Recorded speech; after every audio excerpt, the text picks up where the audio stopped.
सोचो, वो किसान जिसकी मेहनत से धरती सोना उगलती थी, आज उसी किसान के घर चूल्हा नहीं जल रहा। वो कारीगर जिनके हाथों की बुनाई दुनिया भर में मशहूर थी, आज उनके करघे खामोश हो गए, क्योंकि अब भारत सिर्फ गुलाम नहीं, बल्कि एक बाजार बन चुका था। प्लासी 1757 और बक्सर 1764 की जीत के बाद अंग्रेजों के पास सिर्फ सत्ता ही नहीं, बल्कि भारत की अर्थव्यवस्था की चाबी भी आ गई। 1765 में दीवानी अधिकार मिलते ही बंगाल, बिहार और उड़ीसा की पूरी रेवेन्यू कलेक्शन अंग्रेजी कंपनी के हाथ में चली गई। यानी अब टैक्स सीधा किसानों की जमीन से निकलकर कंपनी के खजाने तक पहुंचता। पहले किसान अपनी फसल का हिस्सा राज्य को देते थे और बाकी से घर चलता। लेकिन अंग्रेजों के नए राजस्व सिस्टम ने किसानों की कमर तोड़ दी। जमींदारी प्रथा लागू की गई।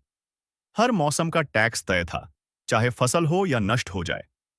अगर किसान टैक्स न दे पाए तो उसकी जमीन नीलाम कर दी जाती। किसान मजबूर होकर साहूकार से कर्ज लेते और फिर ब्याज के बोझ तले दब जाते। भारत के रेशमी कपड़े, ढाका की मलमल और बनारस की बुनाई दुनिया भर में कीमती मानी जाती थी। यूरोप के अमीर इन्हें पहनकर गर्व करते थे। लेकिन अंग्रेजों को डर था, अगर भारतीय कपड़ा इतना बिकेगा तो इंग्लैंड की मिलें कैसे चलेंगी।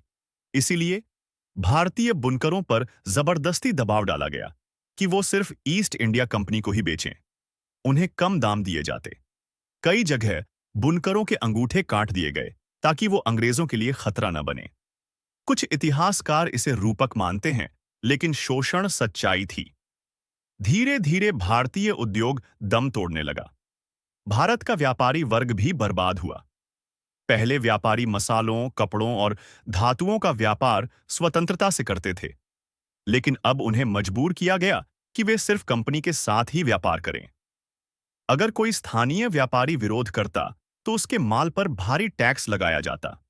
दूसरी ओर, इंग्लैंड से आने वाले सामान पर टैक्स बेहद कम या न के बराबर रखा गया।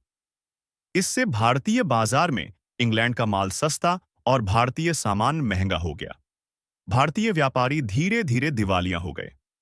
भारत की उपजाऊ जमीन और कारीगरों की मेहनत से निकला धन सीधा ब्रिटेन पहुंचता।